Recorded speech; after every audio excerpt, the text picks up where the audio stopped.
Thank you, everyone, for another opportunity to be here again. It's always a privilege to speak to colleagues. So we're going to go straight to the point. We're in that era that application for UK public health specialty training runs, and I know that a lot of people have started putting in their application. So it's very important for us to be guided appropriately and for us to ask our questions.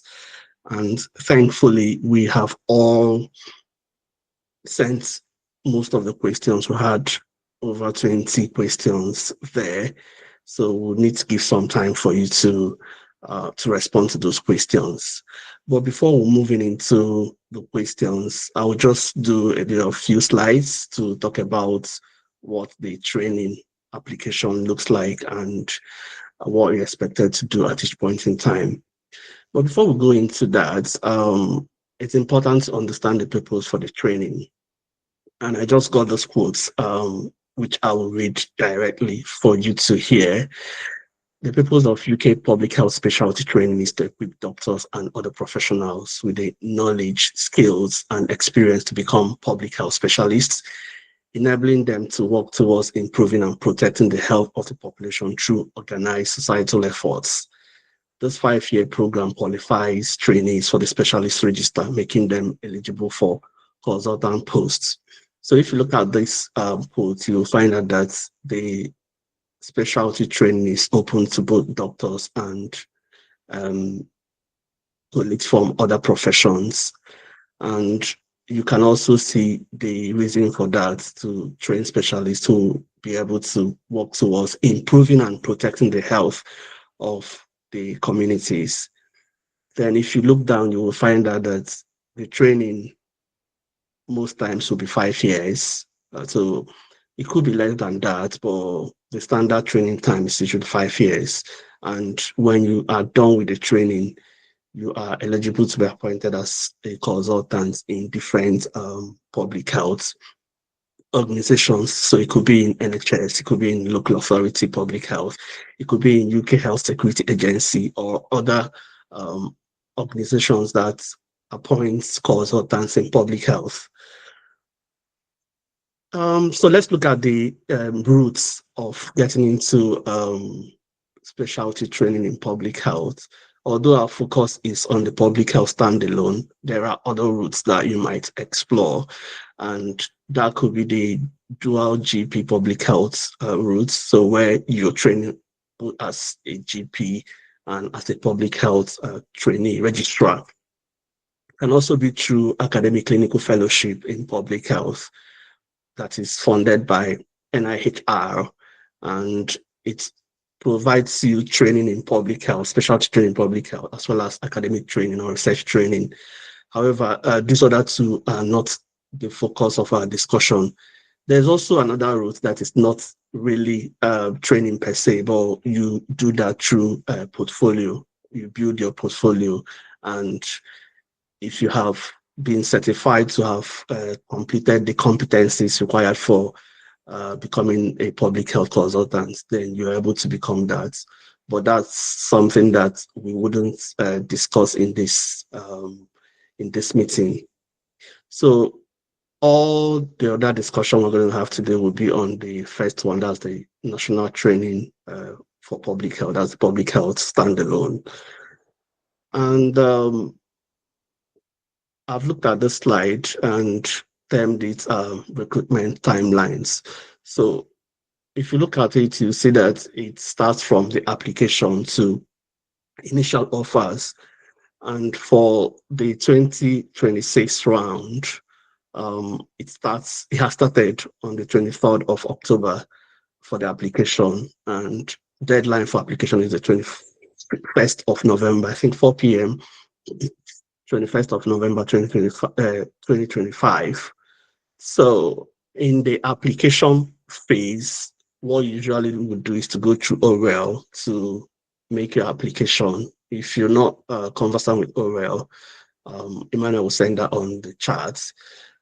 So you register yourself on that portal. It's the application portal for all specialty training in the UK. So you register and you search for public health medicine, and from there you would apply. So when you get into the application portal, you would see there are two pathways that you could apply as a medic. That's a GMC registered doctor who wants to go through the medical route. Otherwise, you could go through the non-medical routes. So anyone who is maybe a doctor who is not GMC registered or other profession that is equally eligible can apply through that route. And what you fill in your application depends on whether you're going through the medical routes or the non-medical routes. For the medical routes, mostly just for you to fill in your details, your job, and you upload your CREST form. But for the non-medical routes, usually there are other things to evidence that you have worked in public health space. And we'll come to that when we talk about the eligibility criteria. So let me not get ahead of myself. So between that 23rd of October to 21st of November, you're expected to make this application. And after that, the recruitment team would go through your application and now long list people into the assessment center. So assessment center is actually computer-based tests that looks at form of psychometric assessment. So it looks at three components: your situational judgment test, RANRA, and waxing glazer. So situational judgment test would focus on how do you respond to situations in public health settings, and they would ask you questions around that and would see how you're going to be responding to that. So there's a ranking type where you list the things you need to do in order of the importance you think it should follow. And there are the other one, that's you select 3 out of 9 options that they have given to you. In subsequent sections, we will take our time to discuss the principles behind how to respond to some of these questions. So for the RANRA, it's basically applied mathematics, where you're sort of ask questions to understand whether you're able to apply some mathematical principles to respond to questions. They're not really asking you pure mathematics, but are you able to apply it? And the last one is the waxing glazer, which is more of logic, where you ask questions around inference, deductions, interpretations, arguments, and things like that. So, like I said before, we would find time between now and assessment center to take one of those each time and discuss the principles in settings like this. But this would hold on the 6th and the 7th of January 2026. So if you look at this, you see it's just coming after Christmas. So it looks to me like it's not the best time to have an exam after you have enjoyed the holiday. But that's when it usually holds. So you just have it one of those days. And there are centers in the UK and other parts of the world. So if where you are based is not part of it, you need to find out from the recruitment center where you can. So there could be a different center just across your country, or whether you have to come to the UK. I don't know about some of those things. You can email the recruitment center to ask them, and they will likely respond. So the other thing I would like to say here is that between the time you will know whether you're successful in your application for assessment center and the assessment center is usually just like 2 weeks or less. So it means that you don't really have enough time to prepare for the assessment center if you wait until your application result is out. So if I were you, I would start immediately to go through the assessment center modules. So following the assessment center, usually you would have the results. I think within 4 weeks or so, So usually early March, you'll be invited for selection center. Selection center here, it's the interview stage where you are interviewed by public health professionals, mainly consultants, and they ask you questions around public health experience and things like that. But it will cover the person specification in public health. So we can also talk about that, or you can watch the previous videos we've done on selection center, what to do. And as an academy, we usually would support candidates to do some mock um, on the interview. So if you are lucky to move from assessment center to selection center, you can get in touch and we can likely organize a mock for you to help you with how to respond some of those questions. So it's usually early March, and if you're successful in that, then the next stage is the offer, which is they have said is 24th of March 2026. So it means between now and March of 2026, you are able to know whether you'll be starting your training in August of next year. And remember that public health recruitment is just once a year, so it's between August to August. So the next, um, which could be your set, which could be you listening to me, might be starting in August next year. But this is the timeline that you have to follow. Okay, so the eligibility criteria, which I will just start with the medical, those who are GMC registered. So full GMC registration is important for you to apply. And the other thing that you need to do, it's you would have finished your UK Foundation program by the time you're starting the program.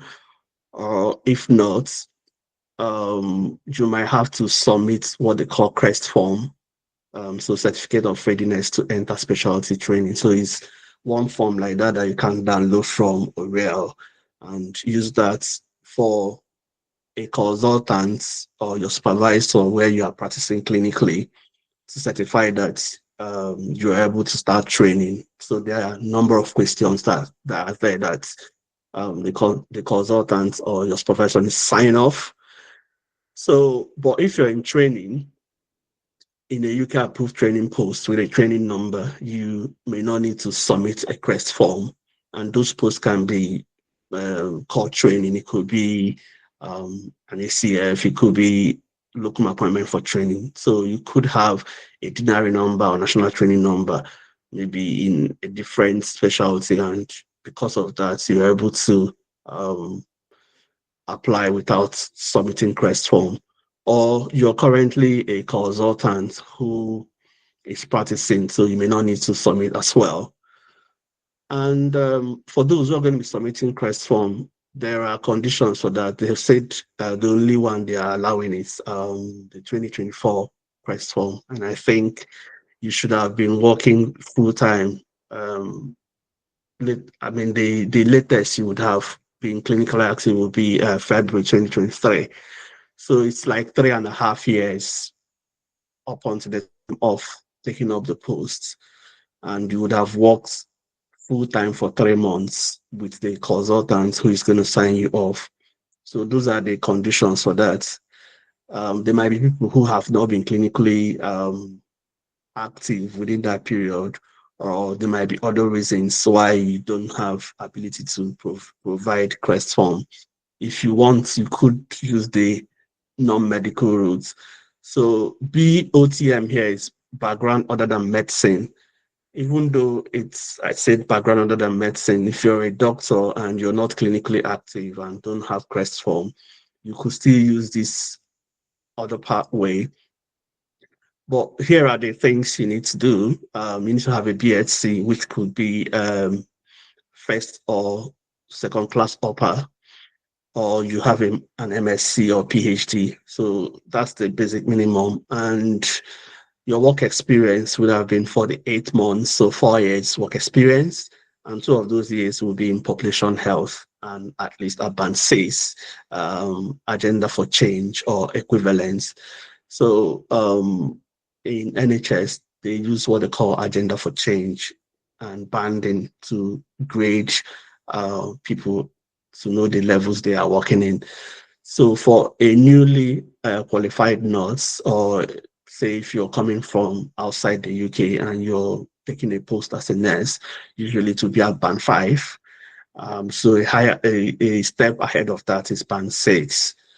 But if you're coming through, if you're still living outside the UK and there's no such banding, that's why they said the equivalent. So it means that you have some level of leadership. There are some persons under you, under your control. And you can only evidence that by how you have narrated your experience. So sometimes they can't use the salary to equate for other people because a band 6 salary might well be well above someone who is in a senior position in another country just because of the difference in salary scale. So it is your duty to let them know based on your role and your function in where you have worked. And it's a minimum of 3 months of this band 6 will be in the last 3.5 years preceding the start date. So um, if you have been in bad seats, whether it's outside the UK or in the UK, it has to be within 3.5 years before August. Usually, it will be first week of August or first Wednesday of August. That's specialty registrars starts. So these are the key eligibility criteria that you need to bear in mind. And for the medics, you should have at least 2 years um, post certification experience. So it could be within the UK or outside the UK, but you should have finished your medical school and practiced for 2 years. So that's what it means. Just to point us to the competition ratio, it has increased over the years, and the last competition ratio was 28.53. So it means that each slot of posts in public health, 28 people are looking for it. So it's highly competitive, even more competitive than um, other posts that some people are going for. So just for you to know. And if you look at this pyramid, you'll find out that the number of people who applied last year, there were 2,710 people that applied, and just over 1,700 got to the assessment center. So if you do the maths, you find out the number of people that dropped between this. And after that, they said they were hoping to invite around 252 people for the interview. So you see that there is so much work to do between assessment center to selection center. Last year, they sort of did some things. They they shortlisted some and put some in reserve. So which meant that it's possible that you could still pass through the cutoff point they've placed for the year, but you are not invited for interview because you have not ranked high enough for them to invite you to the interview. And the offer for last year was 95. So they usually would um, the slots will be between 60 to 90 or 100-ish per year. So it fluctuates based on availability of slots. So in this case, you found that out of the 2,710 people that applied, the post was just for 95. So why is this important for you? So it's for you to know what you're up against. So how thirsty are you for the posts? And if you're really, really interested in the post, so it will now make you know the level of effort you need to put in to be one of those lucky 95 persons or thereabouts who will get into the next posts. So top tips to what you can do to appear highly competitive and be in the 95 that will be offered, or around that 95 that will be offered, will include these 10 things. There might be more, but let's look at this. So it's to start early to prepare. If you have not started already, you're getting very late. So start early to prepare. And we saw that even though people applied, 2,710 applied, only 1,700 plus got shortlisted for assessment center. So if you follow the application guideline, you're more likely to get to the assessment center. And what do you do if you are confused? We have a WhatsApp group that people can ask questions there, and there's always someone who can respond to your questions. But if you feel you don't want to go through that, means you can ask the national recruitment team directly. They can respond to your questions instead of just applying without any direction. So this, don't delay assessment center preparation. I had mentioned this earlier on. Don't delay, because by the time you know that you're going for assessment center and the assessment center dates, just 2 weeks, and you need time to familiarize with the psychometric test you're going to be doing. So it's not something that you do a crash walk. I haven't seen anyone who did that and was that successful. So join a discussion group to prepare if possible. Some people would prefer to prepare alone. Some would want to prepare with a group. So the WhatsApp group gives you opportunity for you to identify with other colleagues. And we've got a robust Telegram group where people who are ready to discuss will migrate to. So it's all your choice if you want to do that. Then for the interview, it's possible that you can undertake public health placement if there is any chance to do that, or do some shadowing, do some taster section with a consultant or something like that. So if it's possible to just understand how public health arrangement is in the UK. But if you have any public health experience at all, it's still good, whether it's in the UK or not, because it's still the health of the population that we're going to be talking about. But contextual experience, I think, is important. So do some multiple exam simulations. Try and work at revising some of the materials available. There are paid materials that you can subscribe to. So you should do that and practice as much as you can, and try to get as high mark as possible across the three modules: the situational judgment test, round and waxing laser, and test yourself under exam condition. So I had already mentioned that in subsequent sections that we would have between now and, say, end of December, try to discuss principles I gleaned from preparing for it. So if it's something that interests you, then that's okay. And also for those who are successful through the assessment center, we can offer you some mock simulation for selection center. 8 is to look after your health. It's very important as you prepare. You also look after your health. You don't want to break down while you're preparing for the exam. 9 is pray and trust God for success.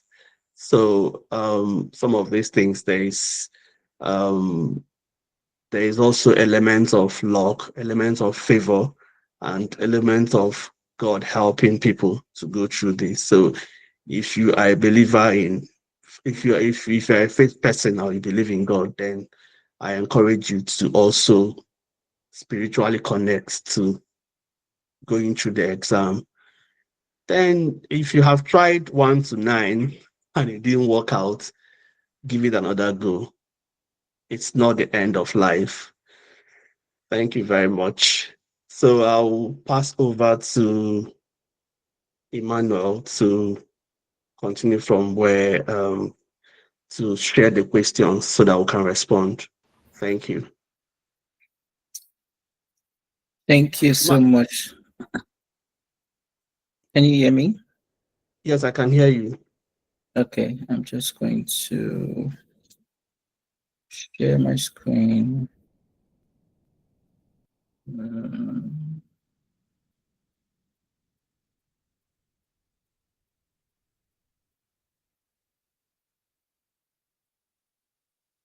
Here's my PowerPoint now. Okay.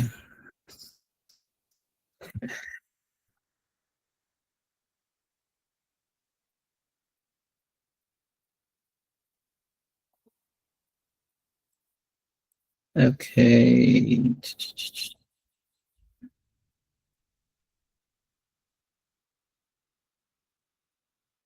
So to share my entire screen. So can you see my screen? Yeah, so but you need to turn it into, yep, It's on slideshow, right? Okay. yes. So thank you everyone once more. Thank you, Dr. Carlo, for that. And yeah, it was short but concise presentation on public health specialty training. And I'm sure a number of us have asked questions already. And so we're just going to go through some of the questions. And please don't be offended if your question is not asked, because some of the questions have been answered already in the presentation. And there will be opportunity to ask question live if you would prefer to do so. So we'll quickly just go through the questions that we have now. So the first one is how an applicant can boost their chances of getting an interview. And I believe Dr. Carlo just went through 10 steps in for us to increase our chances. So Dr. Carlo, I don't know if you have any other advice on how applicant can boost their chances. No, I don't. I think that covered it. Okay, that's fine.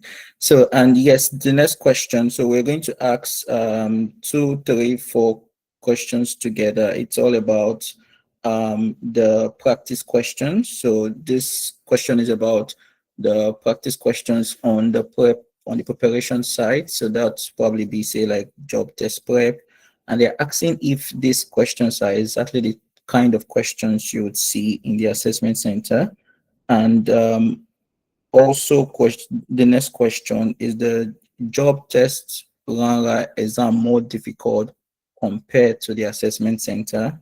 Calculators allowed for the RANRA. So we'll just take those three questions, please.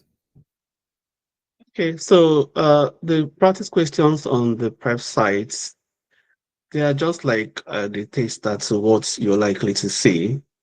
They haven't given you all the questions there. So it's more like a clone of what you might see in the real exam. And for the question about the level of difficulty of the job test prep, RANRA, um, I think that it might just be the same level of difficulty, but the principle is really what is important. Like if you understand the principles in the job test prep, so you're not likely going to have a lot of challenges in the exam itself. And what you don't want in the exam is to begin to think. You don't even have the time to really begin to think about what are they talking about or not if you don't already know the principles. So I would encourage you that if you're able to score highly in the job test prep one, then it's it's nearly the same, not the same, but the principles are the same. Then calculators are not allowed, I'm afraid. So you need to use your brain. And when I was talking about it earlier on, I mentioned that it's applied mathematics. So, and sometimes you don't need to calculate to the end. So, when you go through materials and when we also do the sort of principles I said we're going to discuss in subsequent sections, we'll be able to know the sort of things that the are likely to ask. Not the questions itself, but when you see a question, you know this is what they are driving at. Okay. Okay, thank you so much. Again, practice, practice, practice, like Dr. Carlo has said. So there's another question here is how do you tackle public health SJT as it is very different from MSRA? MSRA for some that are not aware is the medical exam you take for the GP training or combined GP and public health training or for any other specialty. So they're asking how do you tackle the public health SJT as it is very different from MSRA SJT? Okay. So the edge in public health would lean towards public health activities. And if you look at um, the website, they've said that the assessment center is testing person specification. So usually, it's for you to understand the person specification that they are asking for an SC1 public health medicine. There's also a good book of I don't know what the name is, but it's Yeah. public health good practice or something. That's I can reshare that on the WhatsApp group. But it tells you what's expected of a public health practitioner. So you need to have an idea about that.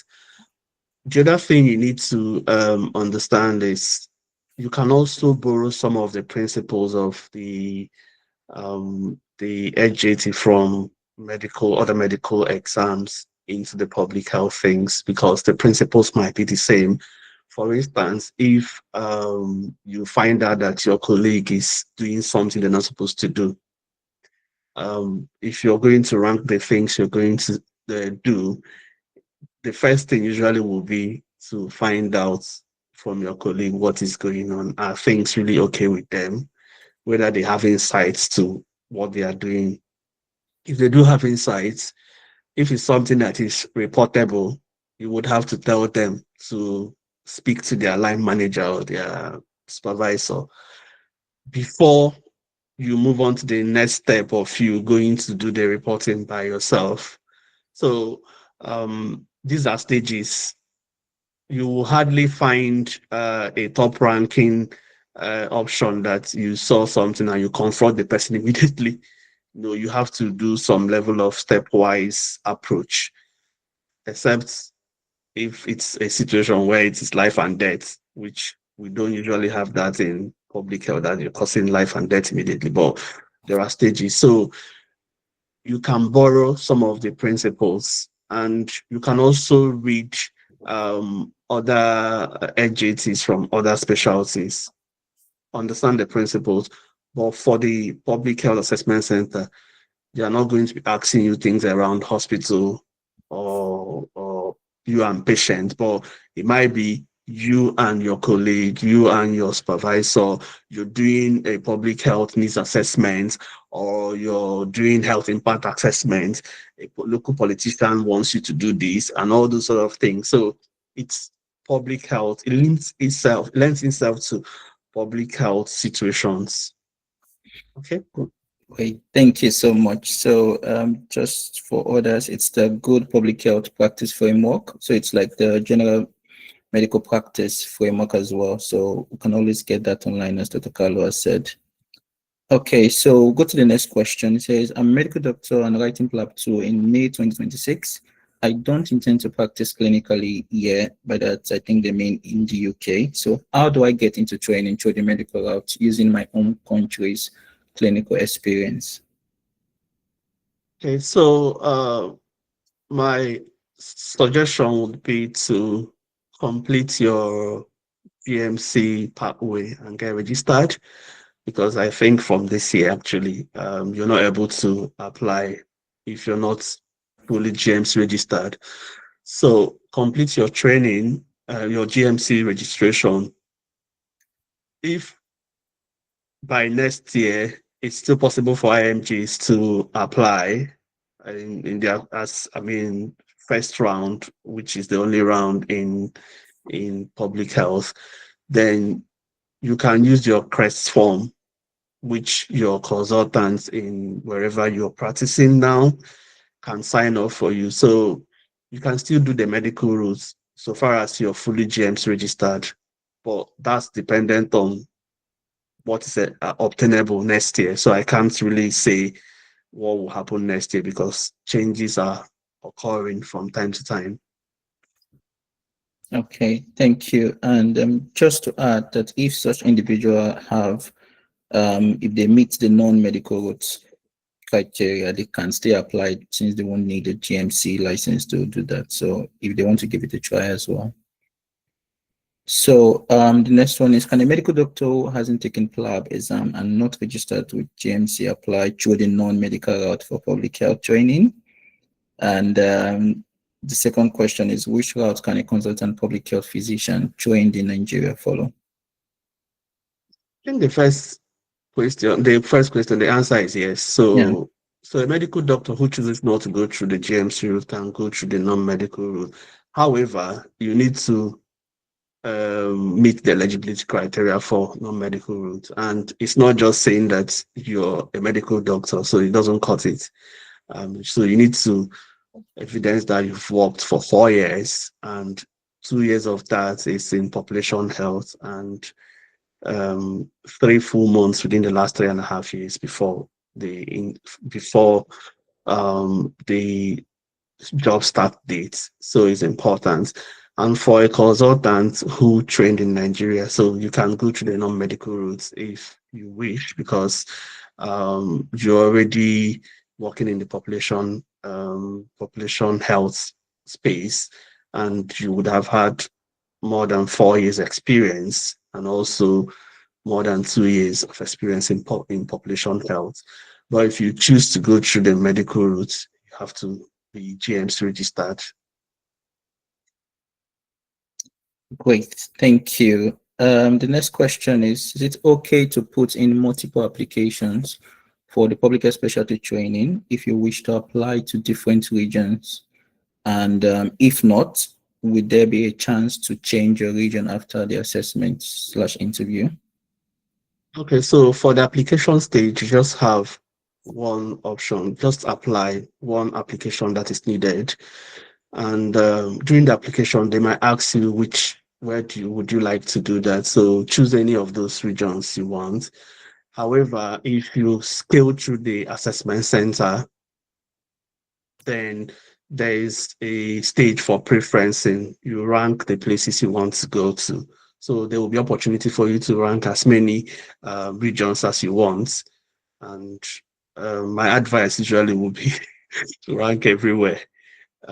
You have nothing to lose really to rank everywhere. So there will be opportunity for that. But at the application stage, you don't need to apply to separate regions. Just one application will be able to do it. Okay, thank you so much. And this question is from someone in a non-medical who is non-medical and they're already working in a public health setting. So would you advise going for the public health specialty training or following the portfolio pathway? Okay, so it's totally your decision to make whether you want to go through the national training pathway or go through the portfolio route. However, the portfolio route is more structured based on my experience. So you know that each year you're progressing to a new level, and you do your annual reviews. You are assigned an educational supervisor. Your competencies are there. I mean, it's structured for you. If you're going to the national training and in 5 years, you're give or take, you need to be finishing.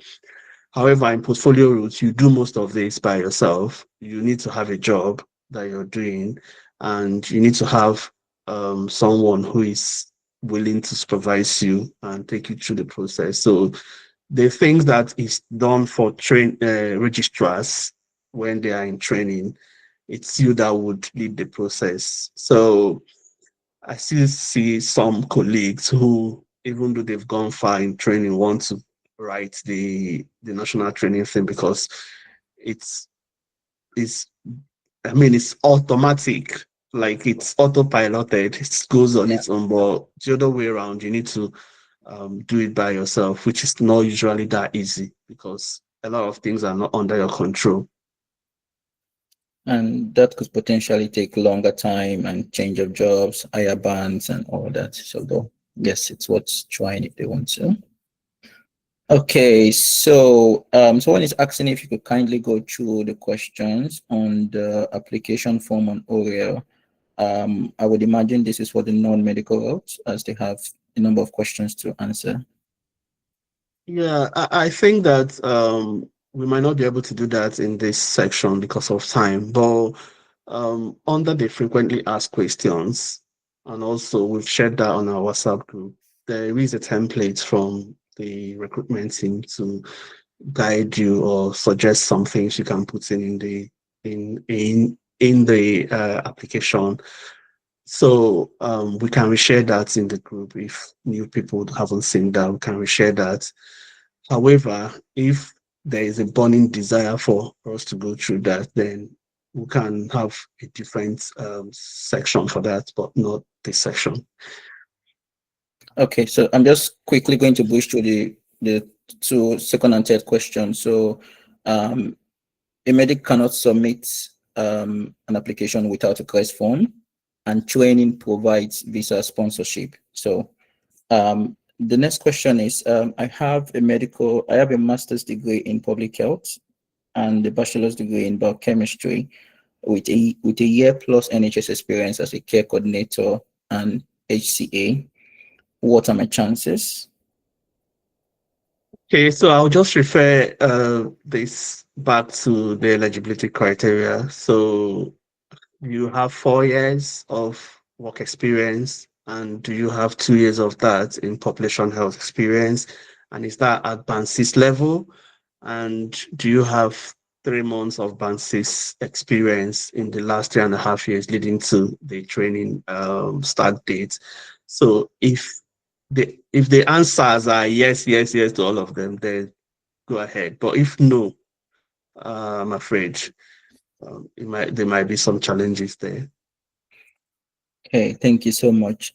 The next question is about supporting evidence. Is there applicants required to upload any files while they um, put in their applications, especially for the non-medical route? I don't think so, apart from the Christ form for the medics or other people who might need to upload things. It's more like a narrative CV or narrating things that you've done. If they do need anything or if they're in doubt, they would contact you privately and ask for that. But if you haven't seen anywhere submit anything, then that's what it should be. However, if you're still in doubt, you can email the recruitment team to ask. Yes, but essentially they wouldn't need to upload any certificates, any employment letter. It just request form for medics. For non-medics, you just need to explain. Okay, so this is saying, hello, thank you for this opportunity. I'm a registered nurse and I am a band 5. I am keen on applying for this specialty. I have started the application, but I got to a point and it's asking if my current role would lead to band 6 or higher, as that is the requirement. My question is, can I apply as a band 5, or I have to be in a higher position, band 6 and above? Yeah, so that takes me back to the eligibility criteria. And so if you're a band five, so when did you become band five? Is this your first band five? Sometimes you may have worked out if you're from outside the United Kingdom. You may have worked in a role that is above band five in the last 4 years and can still fit into that evidence, then that's all right. But if this is your first band five, you're just moving into band five, then I don't think it meets their eligibility criteria. So I think it will be for you to look at that eligibility criteria well and see, have I in my previous experience meet up to this, even down by band five now? If that is yes, then there's no harm in putting up your application. Okay. Thank you. So, and so this person is interested in what's the normal working day like for public health trainees. So they're already looking into the future and they've passed the assessment center already. So, and any future in UAE after training in the UK, is the pay scale the same for public health consultants and all other consultants? And if you're a medical doctor, what advantage do you have over non-medical public health trainees? Oh, so many questions within Yeah, one. in one. Within one. Okay, so uh, normal working day for a public health registrar. So I think it depends on the posting you're doing. There are a number of postings. You could be working in local authority. Um, there's mandatory local authority posting really for folks in England, because public health is domiciled in local authority. So if you're working in local authority, it also depends on the project you're working on. So you can work in different things. It could be you come to office, you have a meeting with your other team members. There is maybe you look at your emails and see emails that you need to respond to. You've got a project, you're doing maybe help needs assessments, you are responding to community people who have asked a question, or responding to a politician or cabinet member who has question from a community member. So there are a number of things you could be doing. If you're in health protection, that's you're working in either health protection team or in UK Health Security Agency, you're responding to communicable diseases. Could be response to measles, could be anything that is notifiable.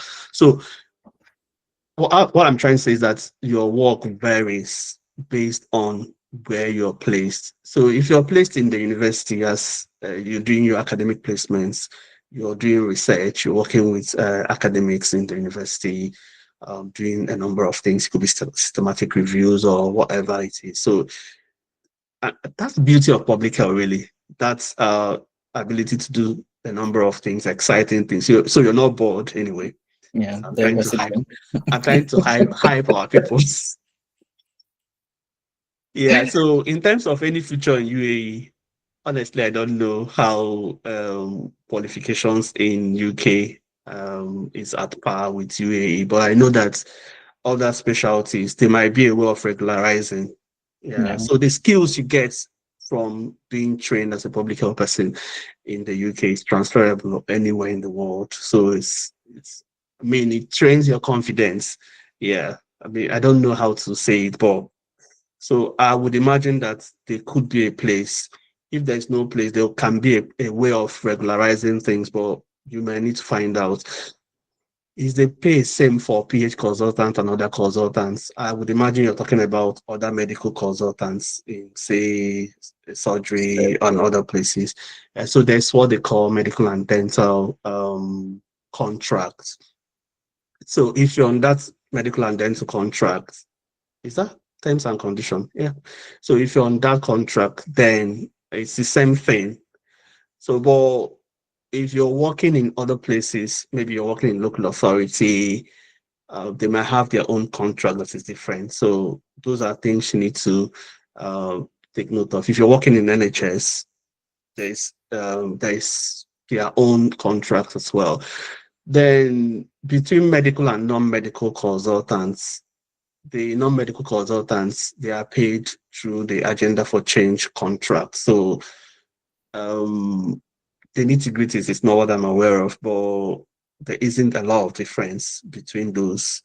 So the last question is, if you're a medical doctor, what advantages you have over non-medical PH trainees? I would say you don't have any advantage over um, any other colleague of yours, because the training is the same. You're exposed to the same thing. So they are not going to be sequestering you as a GMC person to say you're going to have this training and others won't have it. No. The only difference is that you're being trained, your regulator is GMC if you're going through the GMC rules. However, if you're from the non-medical route, your regulator is UKPHR, and you don't switch along the line. So if you are going to the medical route, you continue through that. If you're going to the non-medical route, you continue through that.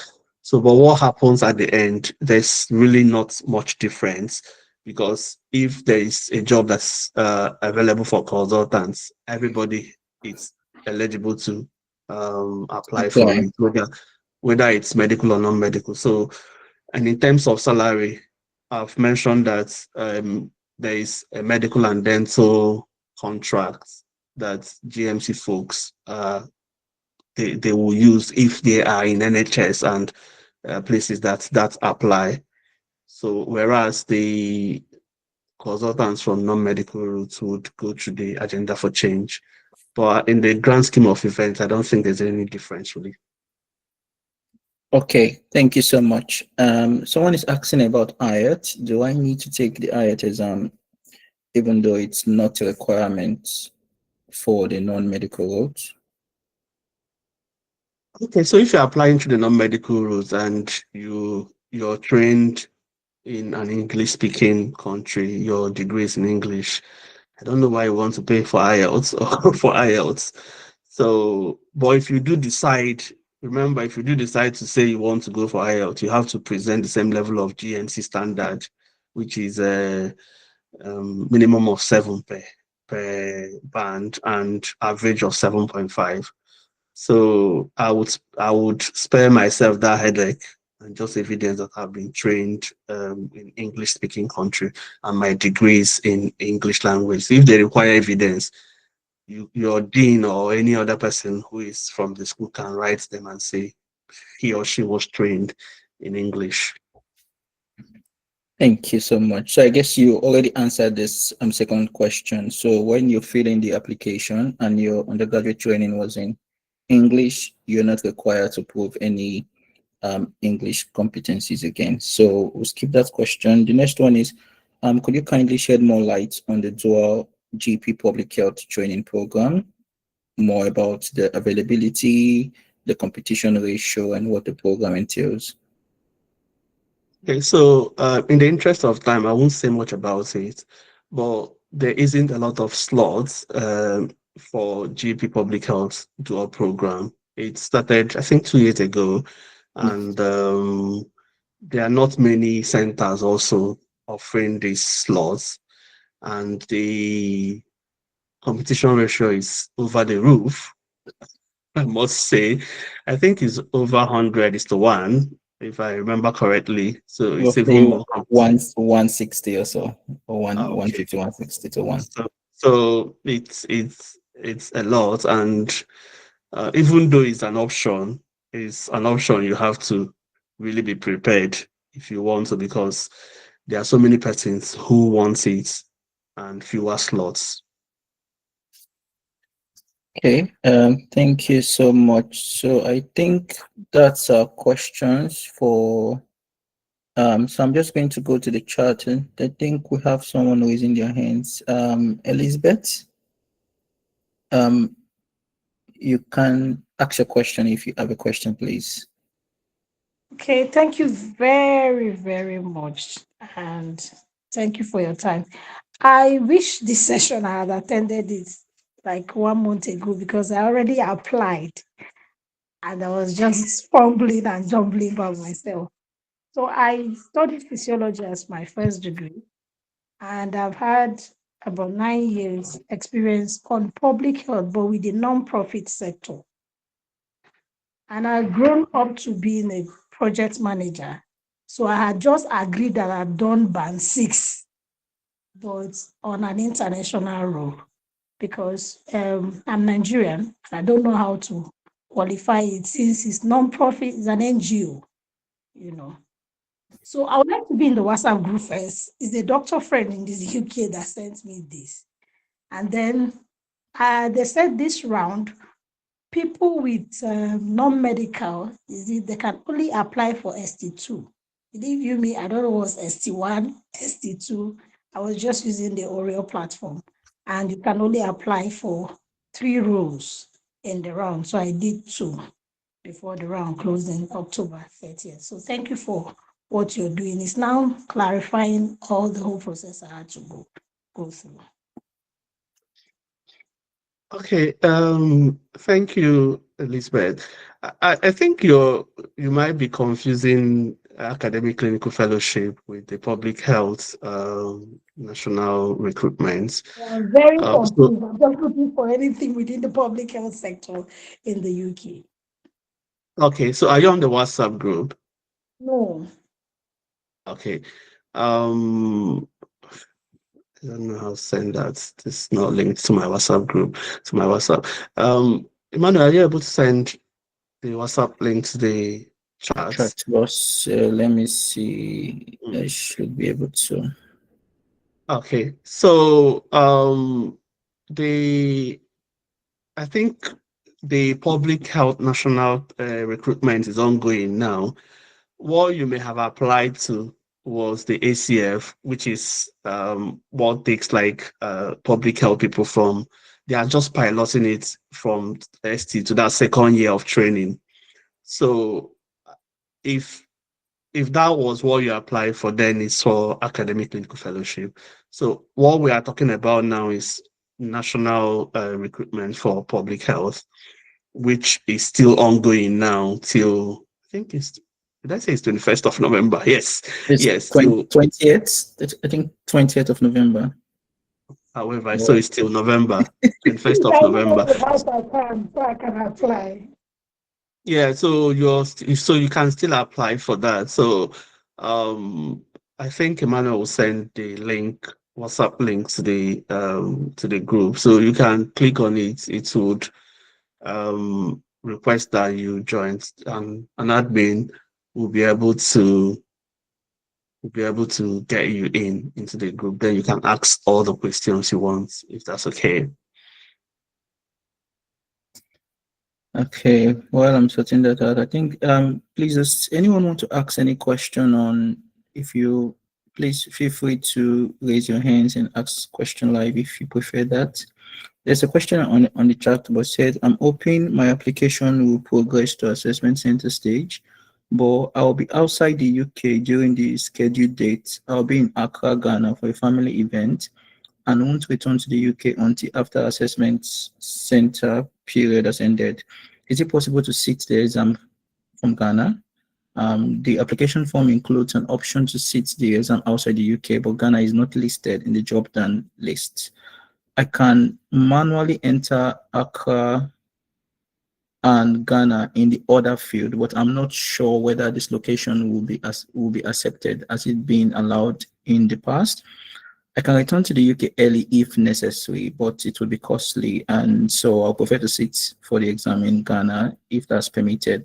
I have contacted the training program director, and they advised me to indicate where I want to sit the exam, but I'm unsure what happens if the exam isn't offered at my location, if that would affect my application. Do you have any advice? I think you're already in the process of communicating with the training program directors. So I would recommend you speak with the recruitment team. If I don't know whether it's same what you meant by training TPD. If not, I will advise that you send an email to the recruitment team to state your situation. However, I don't know how far Ghana is from Nigeria, from Accra to Lagos, or Accra to Abuja, whether it's closer to than from United Kingdom to Accra. So because they are centers in Nigeria, and I think that Ghana is near neighbor to Nigeria. So if that works for you, then you can choose a Lagos or Abuja center if there is none in Accra. But I think you can proceed with speaking to the recruitment team. If they assure you that they can make arrangements, then go ahead with that. Um, Maybe the last question from Kashin. Okay, so yes, Kashin, please, your question. Hello, hi. Thank you for taking my question. Uh, my question is more towards the assessment center. I've been revising for this exam and going through the RANRA section of the exam. A lot of the questions seem very difficult to calculate it without using a calculator. So my question is, one, in the assessment center itself, am I able to use a pen and paper to chart my calculations quickly, just so I'm able to answer these questions? And B, are the questions in the actual assessment center more tailored towards the lack of use of calculator? So would they be a bit more accommodative towards that? Thank you. Okay, so for the assessment center, they will provide you with pen and paper to write. So if you want, so there will be paper, there will be materials for you to use there, and the questions are applied. So they don't expect you to really do so much calculation in the exam. So that's why you need to understand the principles. It does take a little time, and so I can refer you to GCSE maths level. So that's the sort of quantitative reasoning level of maths that they're going to be asking, and it's possible to not even do a lot of mental calculation before you get to the answer, and they don't always expect you to get to the end. There's a point you get to, you already know the answer.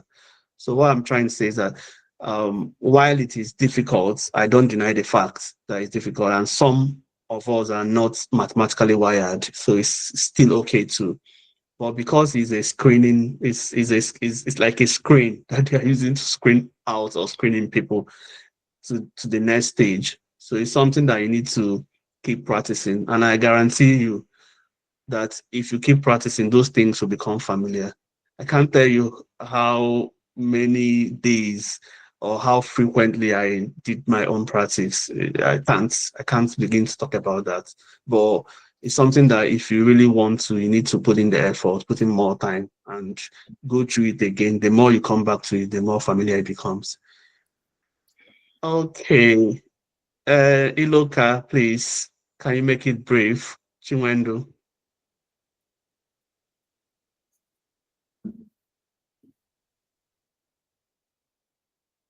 Chinwendu, are you there or do we wrap up? Okay, Emmanuel, over to you. Yes. Sorry. Okay, so I've just sent a link to the chat box. So that's this is the ACF, the link to the ACF group. I'm unable to get that for public health at the moment, but I think there was a question about throwing more light about the academic clinical fellowship. So you can join that WhatsApp group for more information. And the STOK Academy, we have videos as well. You could go on YouTube to know more about the ACF training program. So yes, thank you everyone for coming today. Just to let you know, this is recorded and will be posted on YouTube on the STOK Academy YouTube channel. So you can feel free to watch again and feel free to ask your questions on the WhatsApp group. And yeah, we'd always have support there for you. So thank you, Dr. Carlo, for your time, for the lecture and for everything. And thank you, everyone. So I guess it's a good evening from my end, and God bless you all.